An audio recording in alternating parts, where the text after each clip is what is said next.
Team की असल तबाही की ज़िम्मेदारी अगर किसी के ऊपर आयद होती है ना हमारी क्रिकेट टीम की, तो भाई वो आयद होती है बानी पीटीआई जनाब इमरान खान के ऊपर। इनका कराची से बुग़्ज़ जो है वो किसी से ढका छुपा है नहीं। मैं आपको, शायद आप लोगों को याद हो या ना याद हो, चेयरमैन पीसीबी साबिक नजम सेठी साहब, आपके मुल्क के अंदर क्रिकेट होती ही नहीं थी। लोग डर के मारे क्रिकेट में आते ही नहीं थे। एक ऐसे वक्त पे वो चेयरमैन पीसीबी बने कि जब आपके मुल्क में लोग आने के लिए राज़ी नहीं थे। इवन जिम्बाब्वे जैसी टीम आपके मुल्क में नहीं आती थी। उस टाइम वो बंदा चेयरमैन पीसीबी बना और आपके मुल्क में उसने पीएसएल जैसा एक इवेंट लॉन्च कराया जो कि आज कामयाब तरीन और दुनिया की बेहतरीन लीग्स में उसका शुमार होता है। उसने प्लेयर्स को जो है वो सेटिस्फाई किया कि यहाँ पे सिक्योरिटी का कोई कंसर्न नहीं है, और उसने पहले एक सेमीफाइनल, फाइनल और उसके बाद पूरा पीएसएल जो है वो पाकिस्तान में करा के दिखा दिया। उसके बाद जो है उसने दूसरी दीगर इंटरनेशनल टीमों को उस पीएसएल के बेस के ऊपर बुलाया कि आप जो है वो टीम्स अपनी पाकिस्तान भेजें, यहाँ सिक्योरिटी का कोई मसला नहीं है। उसी की दौर के अंदर पाकिस्तान क्रिकेट टीम जो थी वो चैंपियंस ट्रॉफी जीती। सरफराज अहमद को कप्तान बनाया गया जो कि मायनाज कप्तान साबित हुए, और उन्हीं की कप्तानी के अंदर पाकिस्तान क्रिकेट टीम ने चैंपियंस ट्रॉफी जीती। सब कुछ सही चल रहा था, सब कुछ सही चल रहा था। तो उसके बाद दौर आ जाता है जनाब इमरान खान साहब का।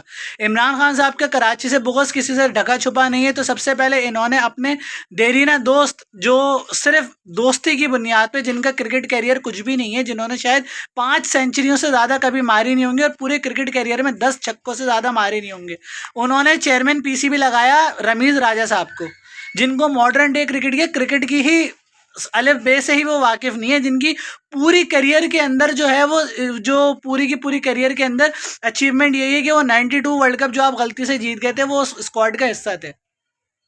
चेयरमैन पीसीबी बनते ही उन्होंने जो है वो वकार यूनुस जैसे शख्स को लेकर आया, जो एक और जो है वो तासुबी शख्स था, और उसने आते ही सरफराज अहमद को कप्तानी से हटाया, और कप्तानी से हटाते ही जो है वो उसको बिल्कुल ही साइड लाइन कर दिया कि पहले कप्तानी से हटाया और उसके बाद उसको साइड लाइन कर दिया।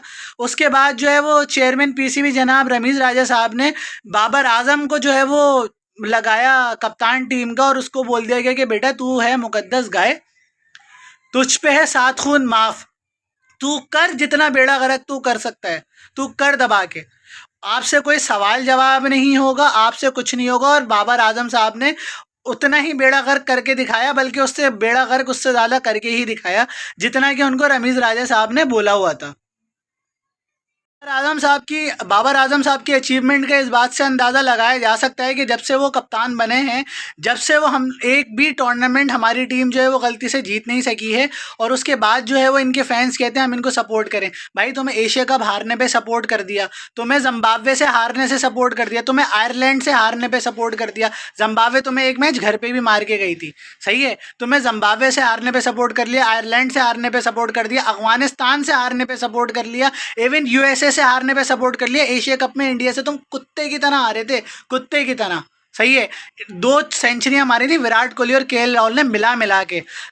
हिस्ट्री की सबसे बड़ी हार हारा है पाकिस्तान एशिया कप के अंदर। हमने तुम्हें तब भी सपोर्ट किया, तो भाई अब हम नहीं कर सकते तुम्हें सपोर्ट, सही है, अब हम तुम्हें इस परफॉर्मेंस पे सपोर्ट नहीं कर सकते।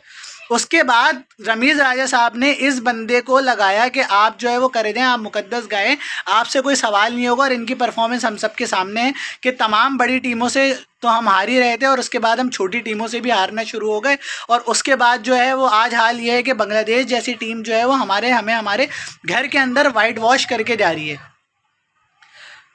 लेकिन बाबर आजम से भाई कोई सवाल नहीं हो सकता, क्योंकि वो मुकद्दस गाय हैं, वो जो है वो किंग कर लेगा। और जो है वो इनके जो अभी चड्डी फैंस निकल कर आ जाएंगे कि अब्बू को कुछ नहीं कहना, अब्बू को कुछ नहीं कहना।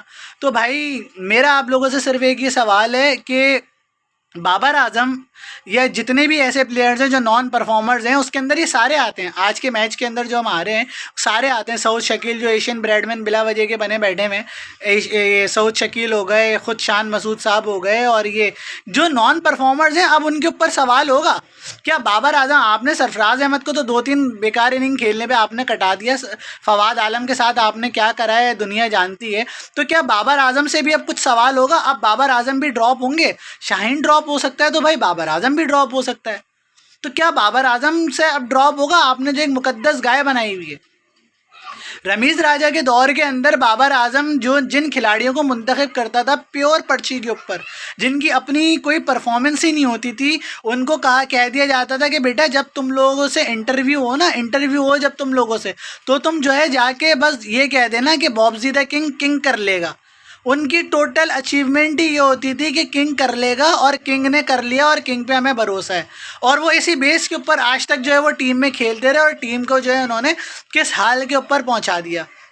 भाई 3 बजे उठ के मैचेस देखता था रात को, 3-4 बजे के पाकिस्तान के यार फैंस हैं, इतना ज़बरदस्त जो है वो कभी क्रेज़ होता था क्रिकेट का कि रात 3-3 4-4 बजे उठ के तुम्हारी क्रिकेट देख लें। अब तुम्हारी शक्ल देखने का दिल नहीं करता। बांग्लादेश से आप हारे हो क्लीन स्वीप और वो भी अपने ही घर में। शर्म आ रही है ज़रा सी शर्म आ रही है। कहीं ना कहीं इस तबाही के ज़िम्मेदार जो है वो इमरान खान साहब ही हैं, जिनको हर चीज़ सही करने का बहुत शौक़ उठता है, लेकिन उनसे जो है वो कुछ चीज़ें सही होती नहीं हैं। क्रिकेट की मिसाल वाज़ेह है कि उन्होंने क्रिकेट को सही करने का बोला था और क्रिकेट जो है वो किस मकाम पे हमारी पहुंच चुकी है। तो on the other hand Bangladesh, well played Bangladesh, आपका मैं शुक्रिया अदा करना चाहूँगा क्योंकि आप लोगों ने इन फ्रॉड्स को जो है वो अच्छे से एक्सपोज किया। क्योंकि अगर आप इन फ्रॉड को एक्सपोज नहीं करते ना, तो और ये आप लोगों के ख़िलाफ़ परफॉर्म कर जाते, तो फिर हमें जो है वो इन्हीं लोगों को जो है वो दोबारा से सर पे चढ़ा लेते और हम इन्हीं लोगों की जो है वो एस्थेटिक बनाना शुरू कर देते। हालांकि एस्थेटिक अभी भी बनेंगी। इस शर्मनाक हार के ऊपर जब आप पहला टेस्ट मैच हारे थे, जब भी एस्थेटिक बनी थी, और इस शर्मनाक हार के ऊपर अभी भी एस्थेटिक बनेंगी। क्यों? क्योंकि इनके जो फैंस हैं ना, इनके जो गलीज़ बेशरम ढीठ फैंस हैं, उनके पास भाई सब कुछ है, सिर्फ नहीं है तो उनके पास गैरत नहीं है, शर्म नहीं है और इज़्ज़त नहीं है।